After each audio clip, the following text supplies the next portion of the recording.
Salutations and welcome to A Link Between Zeldas, Episode 2. I'm your host, Hylian Andy, and welcome to this casual deep dive into the Legend of Zelda continuity. I want to start out by apologizing. I did want to have this episode out much sooner than it is now. The first episode came out just over a month ago, and while I originally said that I didn't have any specific plans for a set schedule on the show, I definitely wanted to have one at least every other week. Every month is not what I'm aiming for, and right now I'm actually going to try to aim to do this once per week. This is actually a re-recording of episode 2. The first recording I didn't believe was up to par, but it'll also be the last time I re-record one anyways, because I can't just keep spending hours upon hours re-recording podcasts just because I don't think they live up to my standards. And it wasn't that the first one was bad, I just feel like the ideas could have been fleshed out a little more. So it's up to me to think about that beforehand instead of always re-recording an episode. So I do want to have somewhat of a consistent schedule. I'm going to shoot to have each episode up every Monday.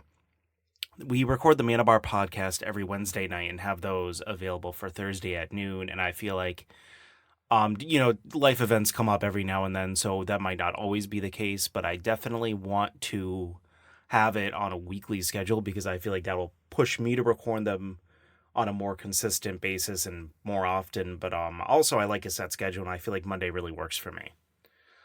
So, one of the reasons it's been hard to record the episode, aside from the fact that I didn't have a set consistent schedule, is because, life happens.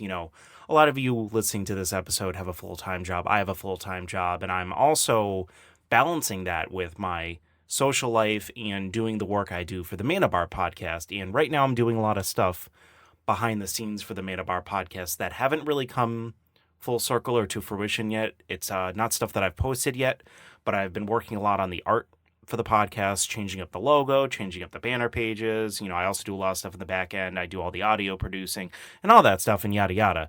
That being said, I also do a lot of dicking around in my personal life, and I'm trying to cut down on the dicking around time and use that as more productive time. I'm also spending a lot of more time trying to play more video games now that we're doing the podcast, because I want to be able to talk about more than just a wee bit of Apex that I play every week. I don't think that's enough to justify me hosting a video game podcast. Also, just a bit about the format of the show. Last time I did a kind of a combination audio-video portion for the show, and while I would love to continue to do that, where I do on the YouTube channel have a picture here or there kind of depicting what I want you to look at visually if you are watching the YouTube channel, just to kind of help my point across. A, I don't want to feel like the audio listeners are missing out, and B, I found out how horrible my computer is at rendering. I built my rig back in 2014, and it's taken a while. It can still run really well. It runs, Photoshop, Autodesk Maya, and After Effects all at the same time flawlessly. I don't have any issues with it slowing down. But even with just what I did on the episode last time, with just having some still images, I noticed the rendering time was quite atrocious. So it's not something I'm going to want to keep doing for now until I get a better rig. I'm going to be holding off on doing any type of visuals with the YouTube episode, and I'm just going to concentrate on having just the same thing that we do with the Mana Bar. I'll have a thumbnail, and I'll just let Podbean auto-upload whatever I have them upload, even though it's a very, in my opinion, kind of gross-looking low-res image that Podbean puts up, but at least it relieves me of a little effort, or a little work, I should say. Moving on to what we're going to talk about, I'm going to be continuing a conversation I was having in episode 1 about the races of Skyward Sword, just to clean up a little bit and go into a few more details on the races of Skyward Sword, some stuff that I didn't touch up on the last episode, and also a race that I outright didn't talk about because I was saving it for this episode. Kept you all in a month of suspense there. Sorry about that. I'm then going to move on to my overall thoughts on the Skyward Sword game. I'm still working on the format of the show and how I want to present things, and that's going to be something that evolves throughout me doing this show. Originally, I wanted to wait until the end to give my overall thoughts on the video game, but one of my friends who I've mentioned on this podcast before actually came to me saying that, oh, I think, Breath of the Wild, I think Skyward Sword might have been a prototype for it. And it just had me thinking a lot about all of the good and bad I had playing this game, and I think just right now for me is the right time to go over it. So let's dive right in. First thing I want to talk about are the Ruto and the Loftwings. So last episode, I theorized that the Loftwings most likely migrated off into the wild. You never really hear from them again. You don't see them in any other Zelda game, just like a lot of the races in this Zelda game. And then I just offhandedly, without doing any research, I'm like, oh, they must have evolved into the Ruto. That just makes too much sense. That was probably, out of all the things I said on the last episode, that was probably the easiest connect the dots I could have done. And boy, was I wrong. What I found out after researching it, after recording that episode, blew my mind.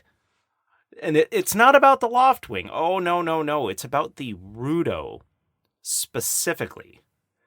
And what Aonuma said about the Ruto when The Legend of Zelda Wind Waker came out all the way back in 2003.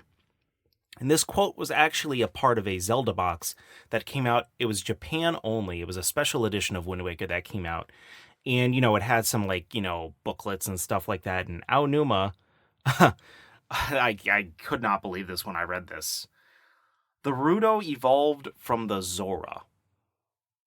And I don't believe they ever said that in the Wind Waker. If they did say it, I just blew right by it and never really realized it. That is astonishing to me. The Zora from Ocarina of Time evolved into the Ruto.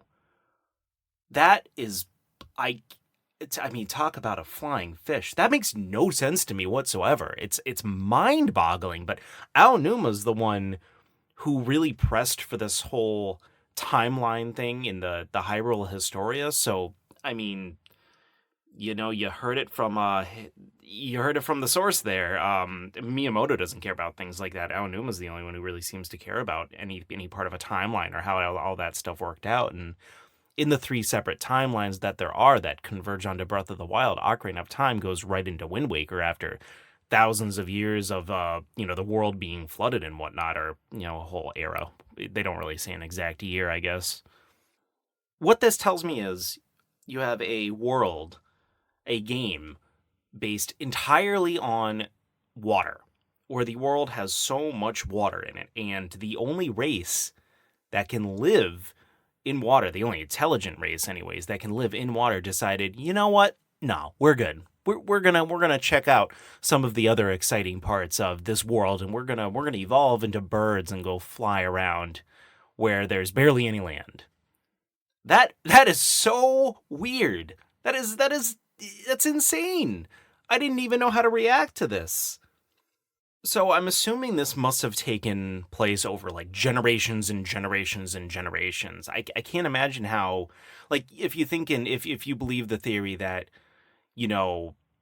humans evolved over time from a fish randomly walking out onto water, or however that goes, the whole missing link thing, that takes a long time. That was millions and millions and millions of years. I doubt that between Ocarina of Time and Wind Waker, that amount of time happened. So I'm wondering, the Zora, maybe something happened where the Zora, their food source ran out. They can live above water. You see them in Zora's domain just kind of chilling and walking around. Obviously, they need some sort of water to survive, but they can still breathe. So maybe something happened where, their resources ran out, there's too much water in the ocean, everything got destroyed, and they had to kind of migrate to Dragon Roost Island, which, I don't know if it was always volcanic, but I don't know if there's always a dragon living there. It might have just been, dragon might have just landed there one day afterwards, or towards where you see him in the game. I'm sure once I get to Wind Waker, I'll be like, oh yeah, he's been there for thousands of years. Yeah, I was wrong.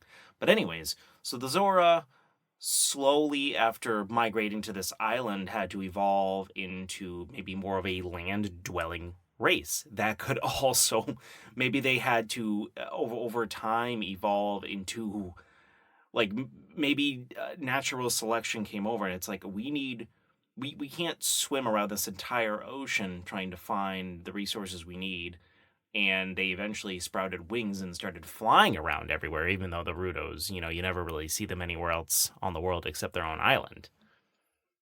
Now, that's why I think the Loft Wings still might have played a part. Now, I don't want to sit here and say that there was interspecies commingling that created the Rutos, but the only fact we know is that the Zora evolved into the Rutos. The Loftwing could have had a helping hand in that still. If the Loftwing, maybe this was the island, maybe Dragon Roost Island was the area that the Loftwing migrated to after the Hylians or the humans, whatever they were called at the time, went to the surface. And then the Loftwings took off, and then that is the area that became Dragon Roost Island, and the Zoras and them kind of cohabitated with each other. And from that cohabitation, it doesn't even need to be a direct link between them. Haha. Anytime I say link, you're going to hear me say haha. Maybe evolution just took its natural course. Maybe they were helping each other, and biologically they started just producing offspring that combined their traits. That could have been. Now, then again, you would think after, thousands of years, possibly the humans in Skyloft would have done the same thing. But who knows? Maybe there was something magic that stopped them from doing that. Or maybe the Zora just alone evolved into the Ruto. Either way, I found that to be extremely fascinating, and I was completely taken aback by that. None of the other races you really have anything like that. Or at least the races in Skyward Sword. I suppose a lot of the other races we've had enough time to ferment. The Rutos you've only heard about, you've been hearing about since 2003. None of the races in Skyward Sword were really talked about ever again, and I don't think we're ever going to see a game that really harks back to those races, which is unfortunate because there's a lot of things about that game that I want them to explore more, despite my personal grievance with the game. Although I'll get to that a little bit later, but it didn't have anything to do with the races or the story or anything like that. So moving on to something that's very important, which are the ancient robots. And I say they're important because I feel like they are a missing key between Skyward Sword and Breath of the Wild, but also they are the reason that I'm making this podcast to begin with. When I was playing Skyward Sword, this is back when I'm just like, you know what, I want to play through every Zelda game in chronological order just to beat them, and at the end I want to take a picture of the ending screen and just hold on to that and be able to show that I beat every game. When I saw the ancient robots, I, for some reason, immediately made this little link, in my head, where I'm like, oh, I wonder if there's a connection between them and this other race, or this other thing in Breath of the Wild. And that's what made me think about making this podcast in the first place, the link between Zeldas. And that's between the ancient robots and the Guardians from Breath of the Wild. So, just to backtrack on this a little bit, now I'll say where I think they connect. On the ancient robots alone, I am flabbergasted at the little tiny bit of knowledge we know about this race, because I find them so fascinating, much more fascinating than any of the other races. The Kikwi were just forest-dwelling folk that either went away or evolved into something else. The Loftwings were just, these birds that might have evolved into the Rutos or might have just died out. Who knows? I forget the name of them, but the seahorses were just seahorses, and I thought they just probably evolved into the Zora over time, or I guess in this chain of events they eventually evolved into the Rutos. And then there's the ancient robots, which they're robots. You have robots in the Legend of Zelda universe, ancient quote-unquote robots, but robots nonetheless.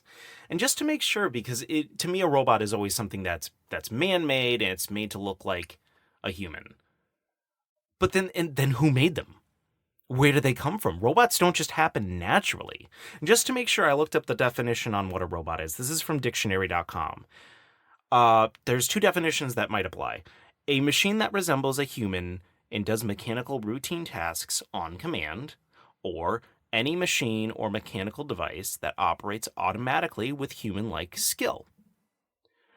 A machine that acts as if it were a human had to have been made by a human, or one that works on command had to have been made by a human. And they were created to harvest the time shift stones, presumably to create the Temple of Time, or to keep it running at the very least. Who knows what the goddess Hylia was doing back then? I would love to see a game all about that, to be honest, or possibly even just a book or a comic. So they're very interesting. They to me, they resembled kind of a fusion of Native American and Aztec design. They have kind of the color scheme of Native American cultures, but with the they have those kind of totem pole robots as enemy. Well, those are enemies. I don't know if they were also created by them or not, but they also remind me a lot, just in general in the desert, a lot of Mayan Aztec culture, just with the way the designs of the buildings are. Not to mention the dungeon there resembled more of Buddhist culture, kind of maybe ancient Egypt. Not to mention the dungeon there resembled kind of an ancient Egypt Buddhist culture. So you got a lot going on here. And there's robots, and they never talk about where they came from or why they're there, or either that or I glazed over it. But of all the research I was doing, it didn't say anything about who built them and why. But back in the goddess Hylia era, or the era of the goddess, I can only imagine that it was the Sheikah who built them. The Sheikah are known for knowing a lot about ancient technologies and being very crafty and all that stuff, in all of the things in Breath of the Wild. Just to connect it to Breath of the Wild now, all of the devices and the divine beasts and all that stuff were created by the Sheikah. And that brings me to how I think they connect, because technology in the Zelda universe, such as the ancient robots or the Sheikah Slate or the Guardians or the divine beasts, is not a common thing. Most of the games where you see something like that, it's more magic-based than technological-based. That's just how the games have always been. They've always been, while they haven't been necessarily a history of the world, they've always been based in kind of this sword and shield era, magic era type universe. You've never seen a modern-day Zelda. The closest thing that came to a modern-day Zelda was Spirit Tracks, because you have a train. Choo-choo. And Breath of the Wild is the closest you get to having an actual computer. The Sheikah found a way to develop the Sheikah Slate and have it work at it's a computer. And in reality, it was supposed to mimic the Wii U gamepad until, the Wii U started tanking and they decided, let's make this a launch title for the Switch. But you can tell it's supposed to be the gamepad from the Wii U, though. Just the way Link uses it. I'm sure motion controls were going to be involved. I don't know if you can do motion controls with the gamepad. I never had a Wii U. I assume you can. And I can just imagine taking the Wii U pad and moving it around like I would a Sheikah Slate. I mean, you can sort of say the same thing with the Switch, but it's a little different because the Switch is also it's kind of there's no dual screen. You either just have the Switch in handheld mode or just have it on the console mode, or with the Wii U, you can have both at the same time. So it makes a little more sense. Going back into the game, though, you have this advanced technology. Not just advanced technology, but the divine beasts were dug up and were built tens of thousands of years ago. So if they could build those all the way back then, they could definitely build the ancient robots. Not to mention Impa, who was a Sheikah, is the guardian of the Temple of Time that you see at, the sacred grounds. So it would make sense that they also built the Temple of Time in the desert using the ancient robots. And if this is the reason why I think the ancient robots connect directly to Breath of the Wild, they look so much like the Guardians. Now, I know what you're thinking. How do those adorable little ancient robots, which I love their design, I think they're very charming. How do those connect to these big spider-like guardians walking around Breath of the Wild. Well, first of all, if you look at them side by side and you look at specifically the crown and kind of the lanky arms with the three. Do the ancient robots have 3 fingers? I think they do. But if you look at the lanky arms at the very least and like the shape of the crown, you can see the resemblance. Think about this. If they dug up the divine beasts, presumably if say they dug them up out of the desert, which is where the ancient robots were. Now between Skyward Sword and Ocarina of Time, presumably that whole ancient civilization got buried. Maybe the ruins got turned into the Gerudo Desert and the, Gerudo, whatever it was called. The Gerudo area. Like their little holding cell. Gerudo Valley. There we go. It's my favorite song from the Zelda universe. You think I would just remember what it was called? So, presumably, if all of that Sheikah tech was buried somewhere, it would be in the desert, where maybe that was kind of their practice area, where they built everything and kind of did all their experimenting, far away from any other real living thing. So when they dug up the divine beast, possibly they also dug up things like the ancient robots and other technology that we, haven't even seen or heard of yet. And then using that old Sheikah technology, they developed things like the Sheikah Slate and the Guardians. Because I believe the Guardians were developed, not dug up. I believe they were built to fight Calamity Ganon, but then Calamity Ganon somehow took control of them. I only played through Breath of the Wild once, and it's kind of hard to remember the whole thing there. I'm paying much more attention when I'm playing the games now than I was before I started all of this. Because when I used to play the games, I used to just enjoy them as they were coming, and I'm like, oh my god, these are great. Or sometimes not. So I fully believe that these ancient robots helped maybe not outright be the Guardians themselves, but definitely inspired the Guardians and how the Sheikah or how the Hylians might have used this technology in the future. Because if you think about all 3 of the timelines, a lot of stuff goes down, especially in the kind of Wind Waker timeline. Everything gets buried by an ocean. So you have, in each one of these timelines, you have a lot of cataclysmic events that occur. In one timeline in particular, you have like 7 games. So I think it ends with Legend of Zelda Part 2. I'm pretty sure one of the timelines ends with. So I don't know if there was any cataclysmic event in that. But it is, in theory, all 3 of these timelines end and possibly a large amount of time goes by and then Breath of the Wild happens. So it could be that a lot of this technology was lost. We see that in real life culture where, there's a lot of things that happen where technology might have been so much more advanced now had certain things not been lost in the past. So I definitely think that the ancient robots do connect to that directly. It's too coincidental that they look like each other, in my opinion. I was going to say something about the time shift stones, but I think I'm going to save that from when I talk about the general areas in Skyward Sword. That's going to be on the next episode. That's going to be in episode 3. So that's enough about the ancient robots. But I do believe fully that the Sheikah built them and used them to harvest the time shift stones, and that same technology was used to enhance the technology of the future. Eventually, even though they were kind of alive and living things, I wonder if that's considered more of a dissection than reusing technology. But moving on, I want to talk about Skyward Sword as a whole and what it was like to play the game. And it's gonna come off very negative, and I apologize for that ahead of time. I'm trying to be as what do I want to say? I'm trying to be as fair as possible when I talk about this game. I don't want it to seem like it was the worst thing I've ever played in my life, because that is very far from the truth.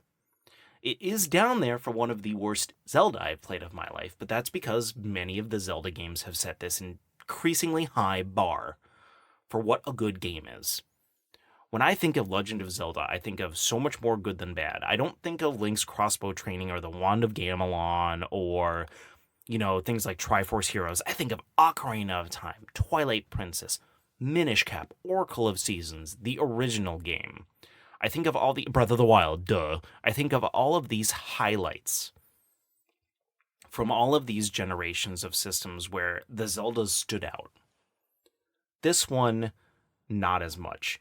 And I went over a lot in the last video about, when Skyward Sword came out, where Nintendo was at the time, and the odd choice to include it at the tail end of the Wii as opposed to a launch title for the Wii U. And I think that having it as a launch title for the Wii U would have been really good, but I don't think Nintendo really knew what they were doing back then. They didn't think ahead about a lot of things. They called the Wii U the Wii U.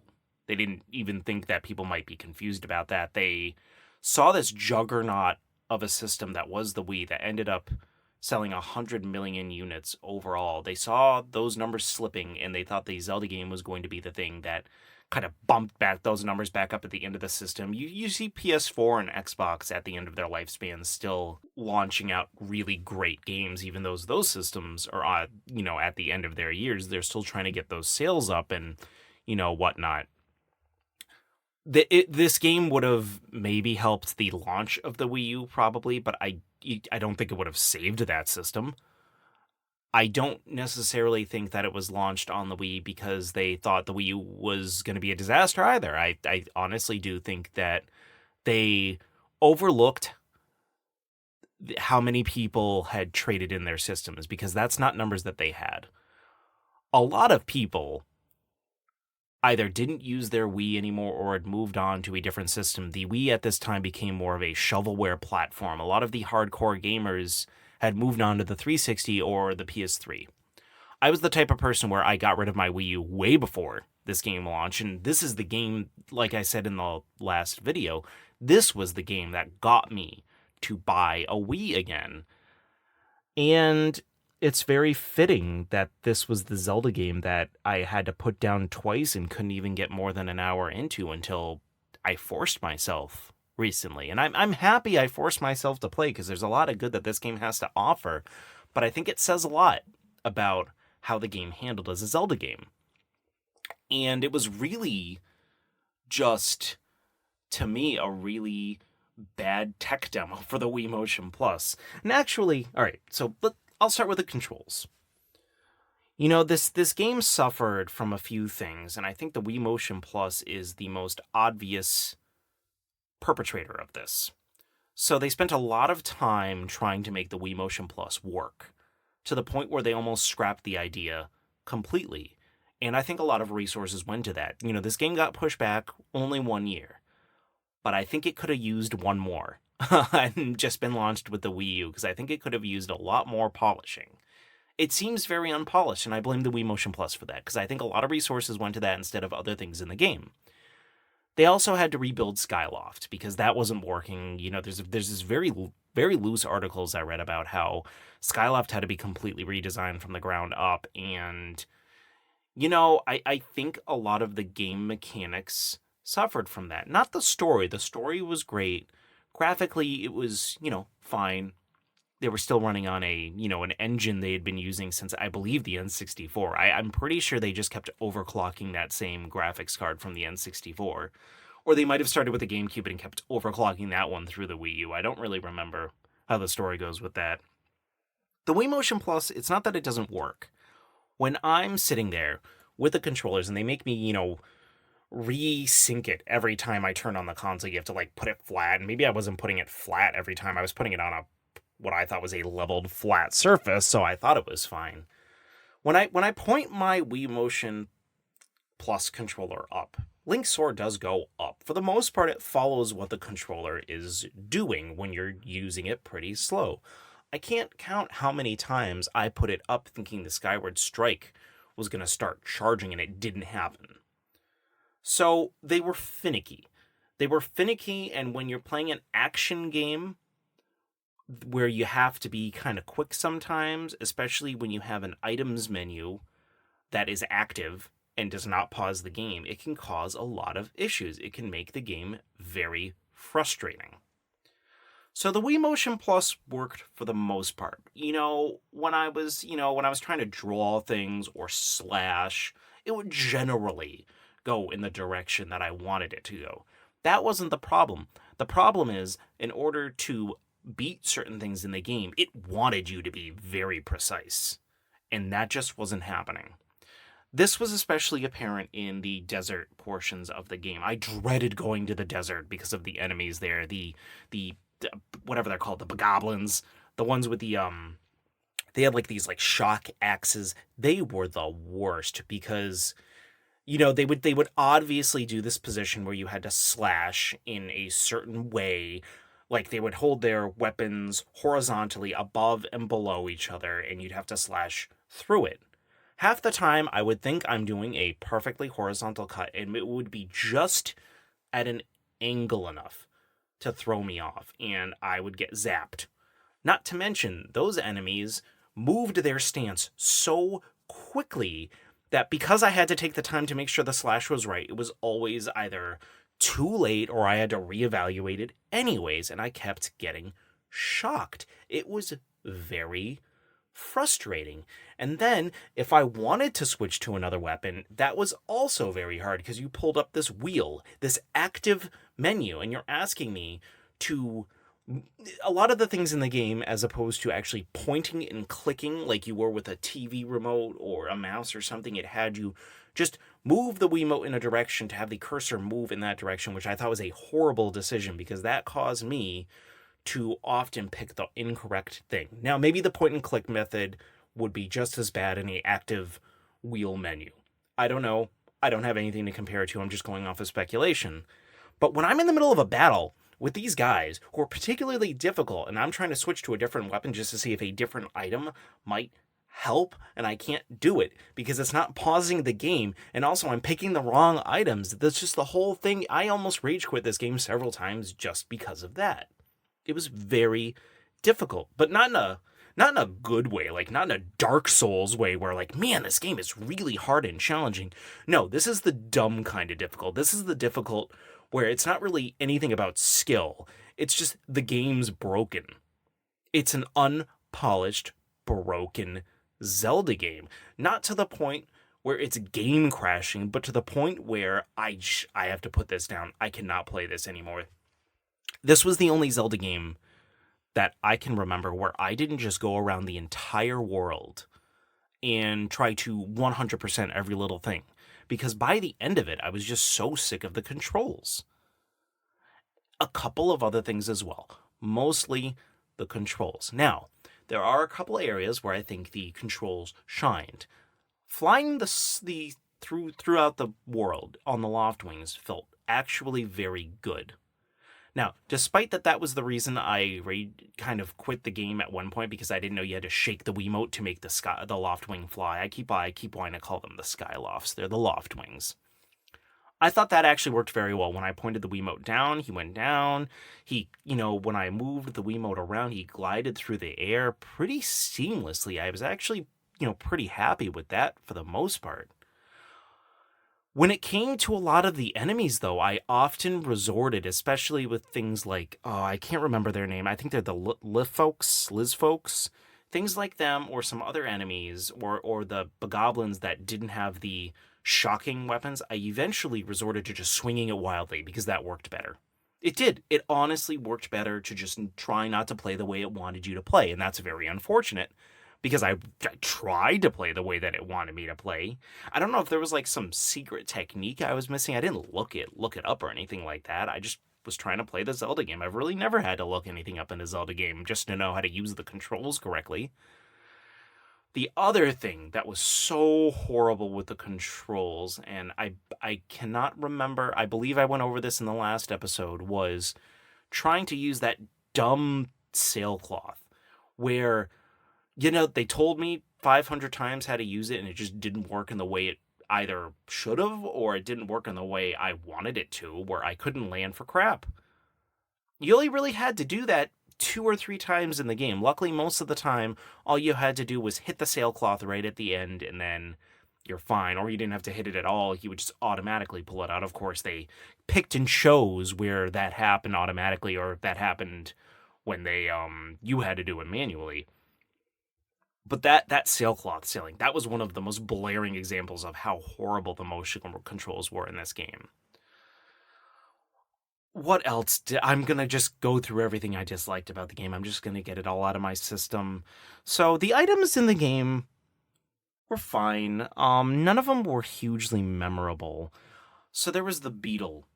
The little beetle where you use to pick up things or drop bombs in certain places or on birds or something like that. And while the item alone I was fine with, it's unfortunately for a Zelda game, it was typical, and I hate using that word because I know the Zelda games do become very formulaic after a while.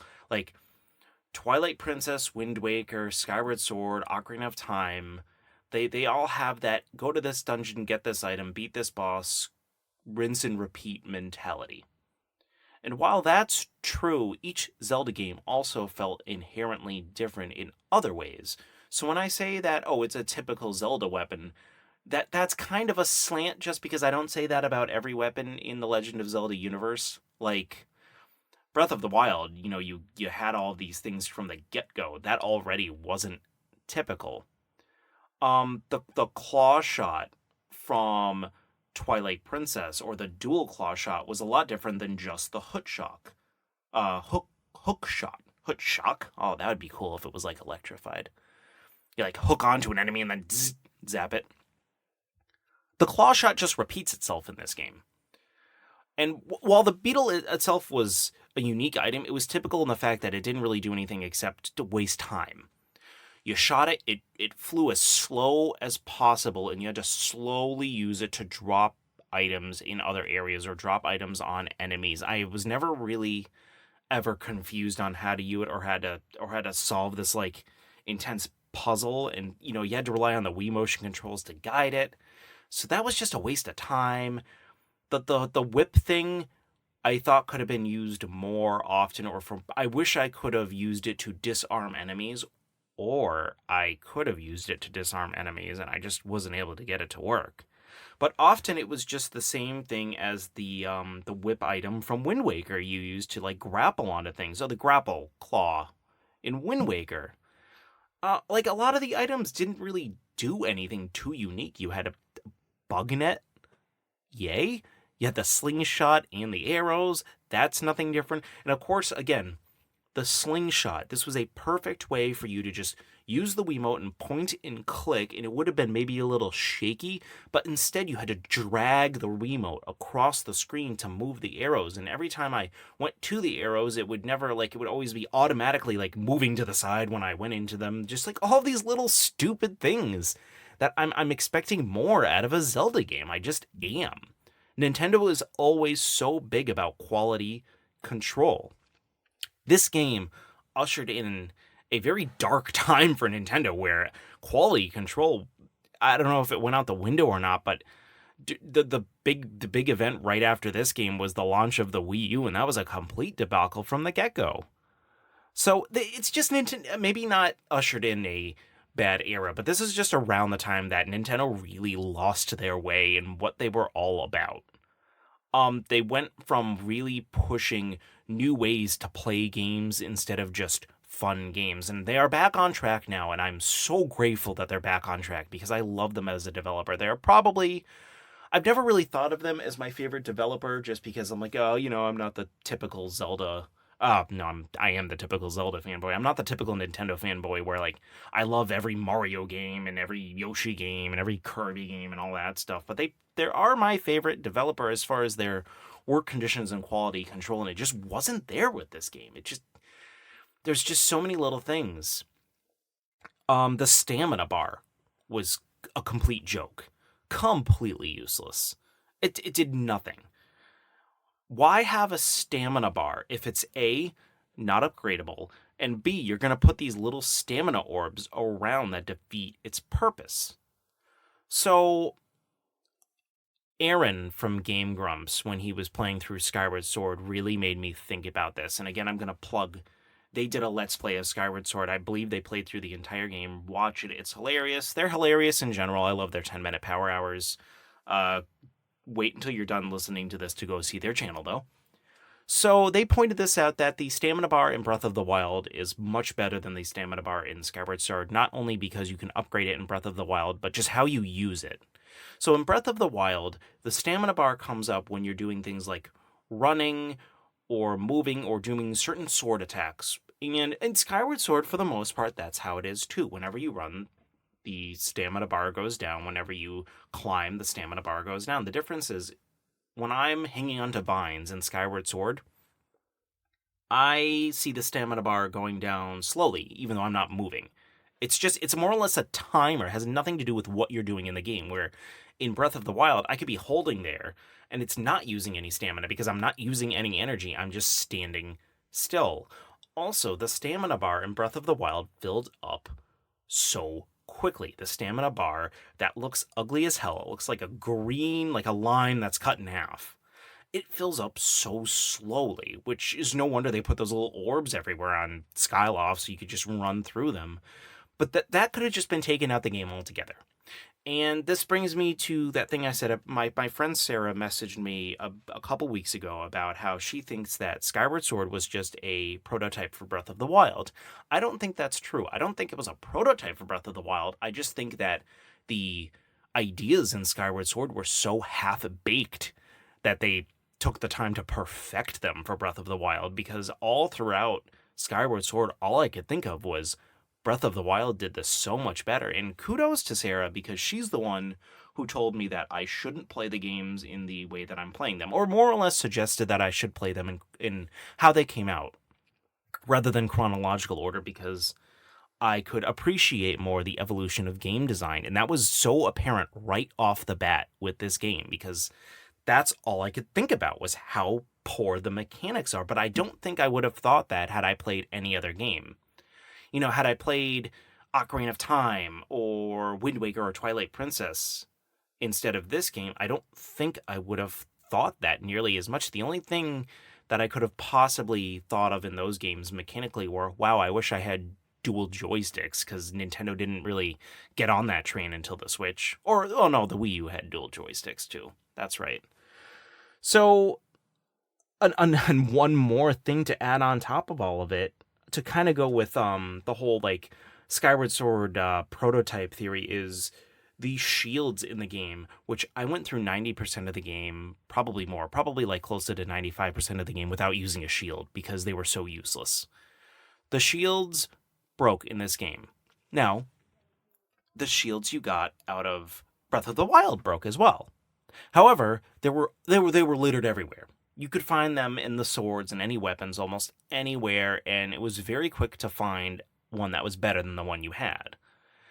In this game, you can only get shields from Skyloft, which takes a while to get back and forth between Skyloft and any of the other areas that have enemies, because you need to find a little bird statue, teleport up to the sky, fly all the way to Skyloft, buy a shield, maybe take out some items into the little coat check area, or, you know, bring some back out, get back on your bird, go fly to a portal and teleport down, remember where you had to teleport down to. Like, it was this whole process.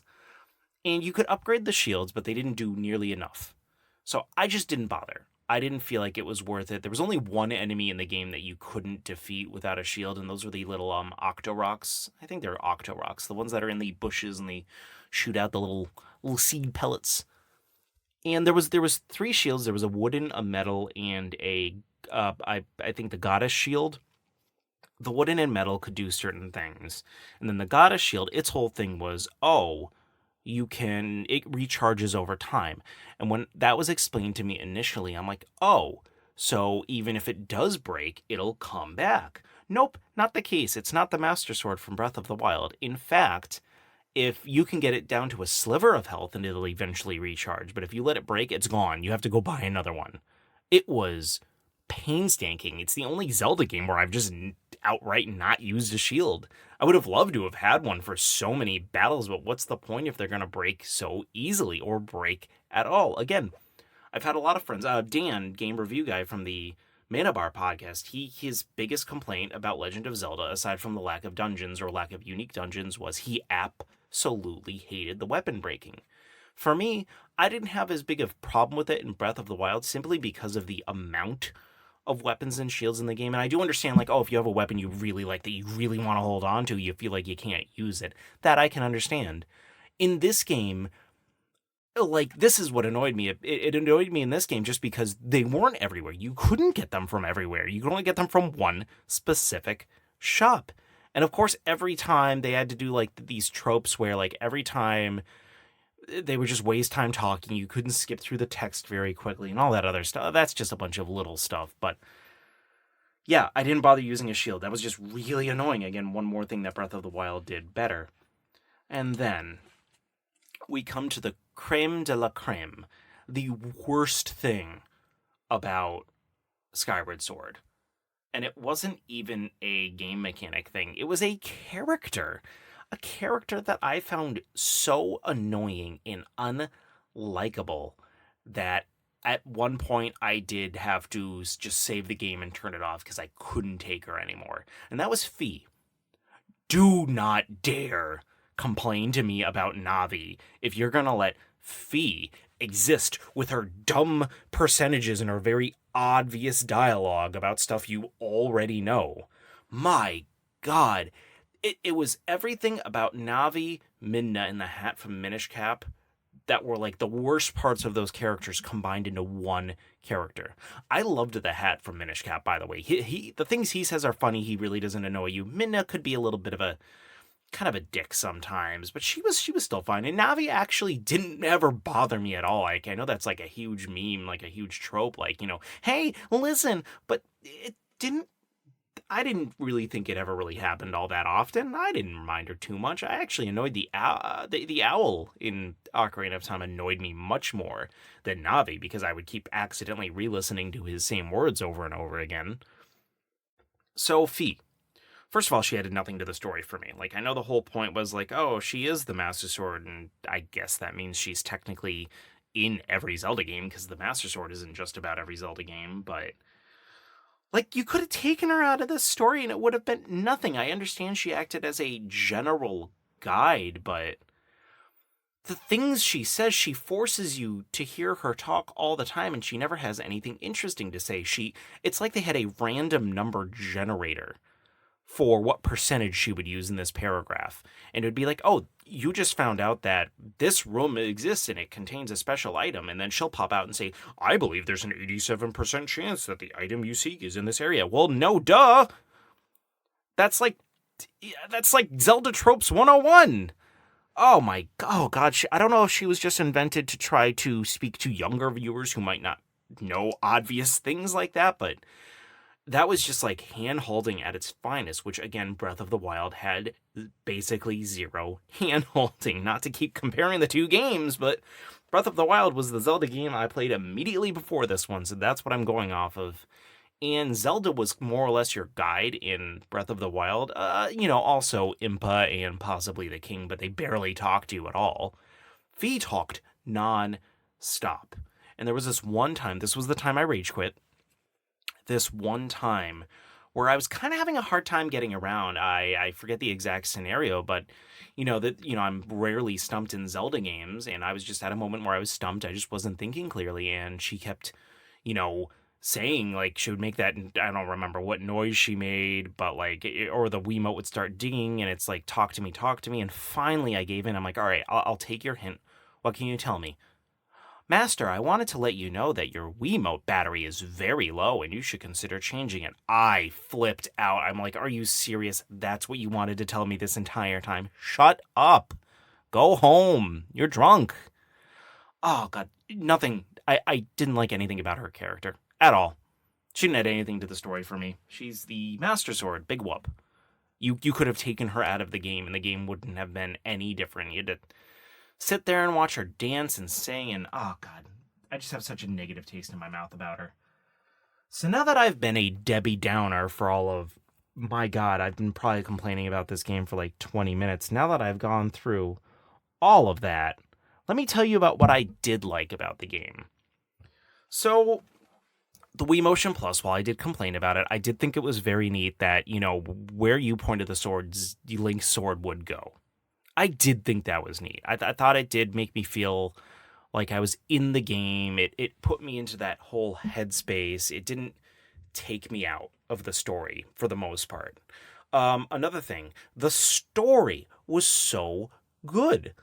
This is one of those Zelda games where I just want to know so much more about the history and what predated the game, what comes directly after the game. I would love DLC to this game, preferably on the Switch. I want to know so much more about the races the more I think about them, and the world was so... I use this word a lot when I'm describing video games, but it's...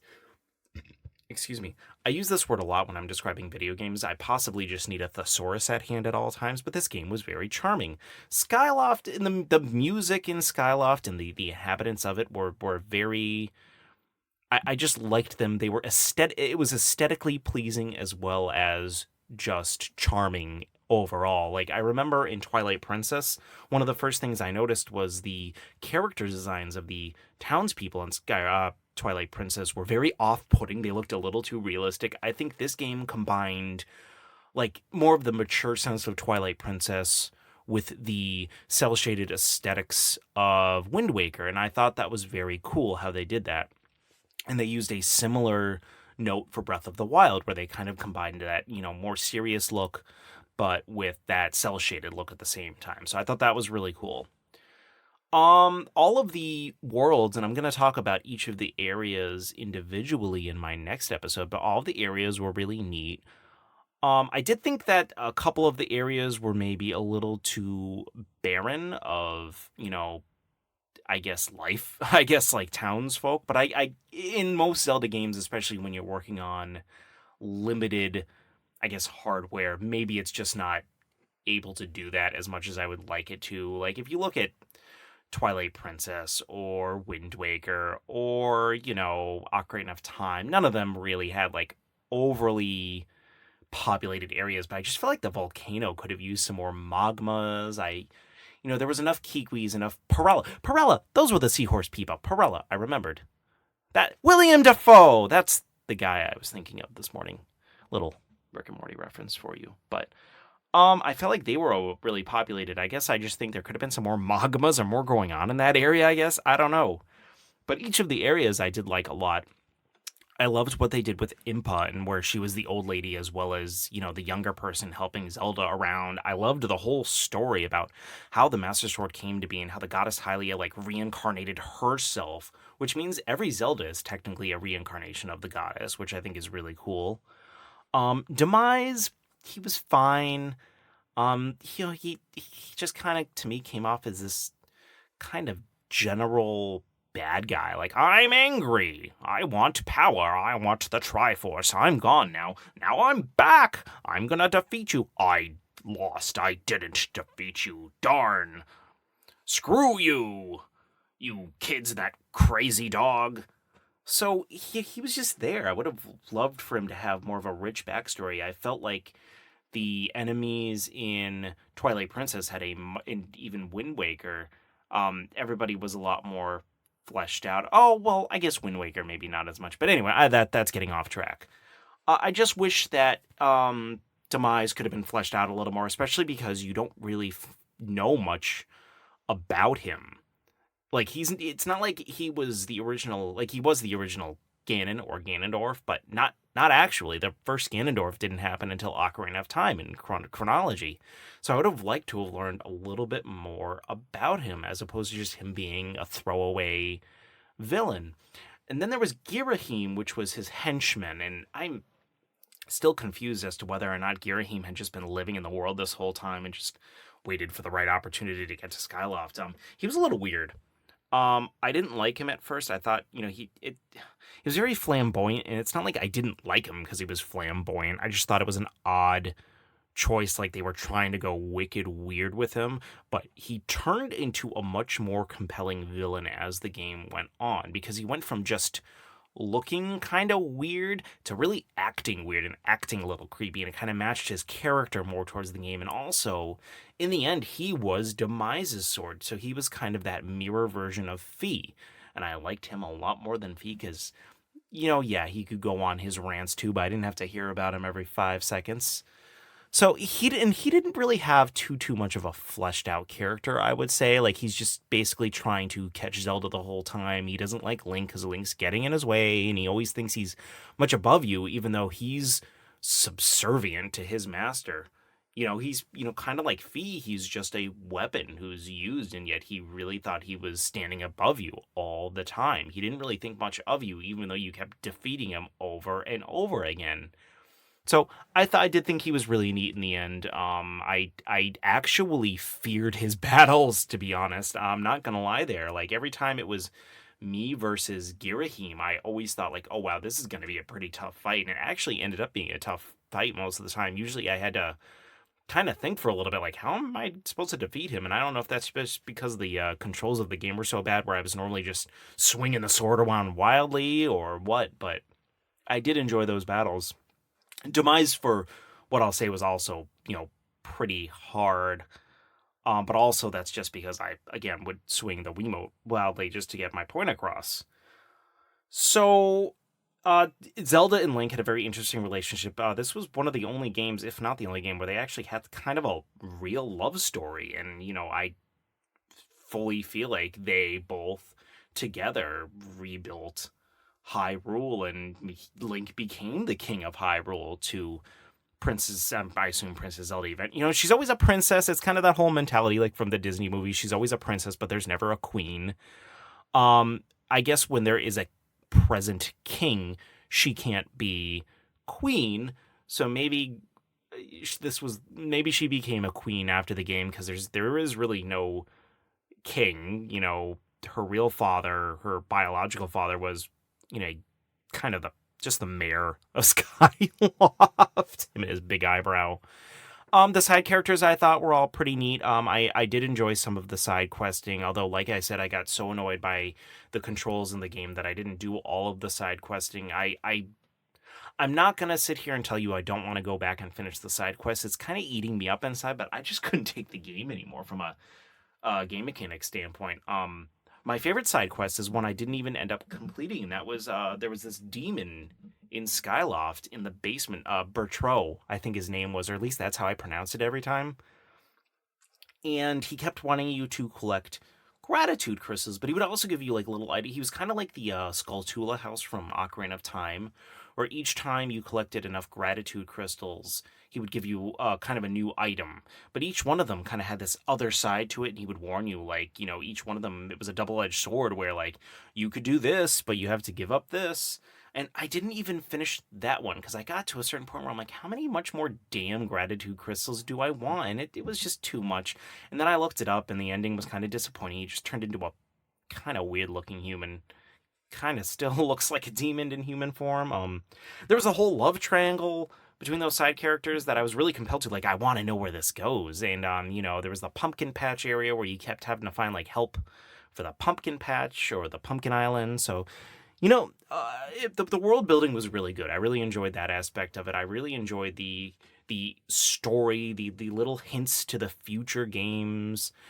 And then there was Groose, who had such an amazing character arc. He went from being this throwaway, bully at the beginning, who I actually was generally annoyed with. I'm like, oh, here's just the generic bully. But then again, Zelda's, I guess, has never really had something like that. I mean, if you think of Ocarina of Time, I forget the elf's name who was always stopping you from going places. Like, oh, you can't do that without a shield and a sword. I'm going to block your way.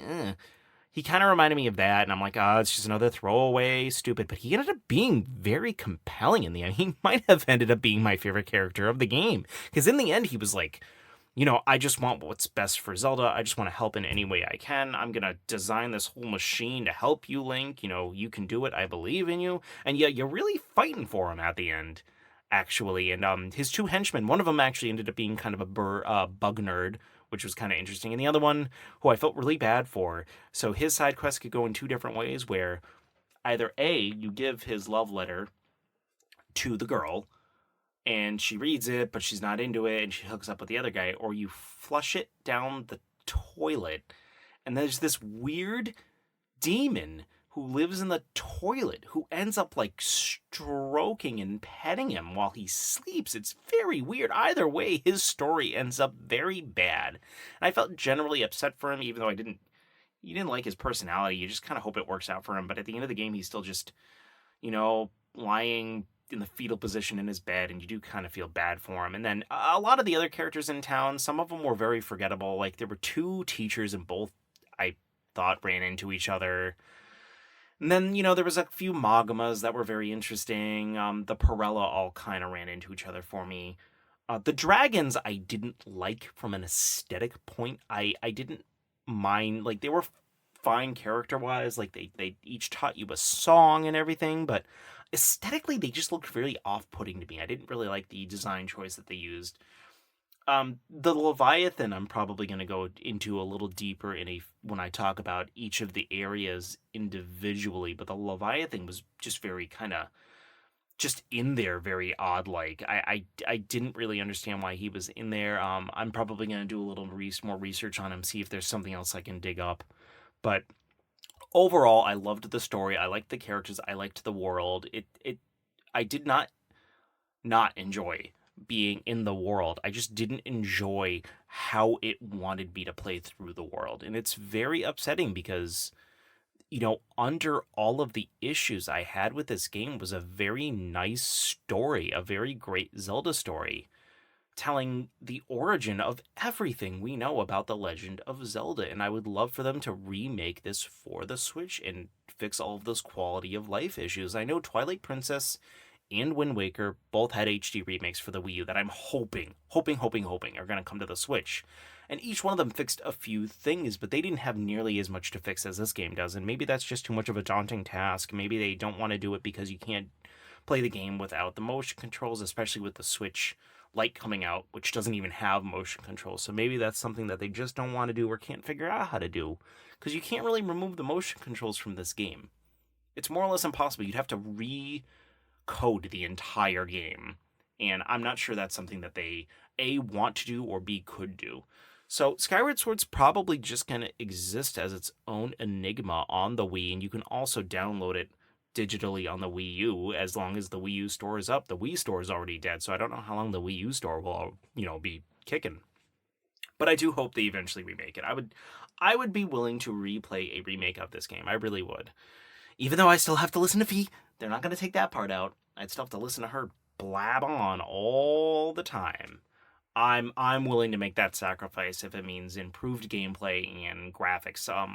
I'm not gonna be too harsh on this game from a graphical standpoint, simply because I was playing it on my big ass HD TV, and even with component cables for the Wii, it still looked like crap. I think it probably would have looked a lot better had I played it on the Wii U, because the Wii U actually plays in true HD, and you can download an up-resed version of Skyward Sword onto the Wii U, but I wasn't buying a Wii U just to play an up-resed version of Skyward Sword. That would have been pretty dumb on my part had I done that. So that's my overall thoughts of the game.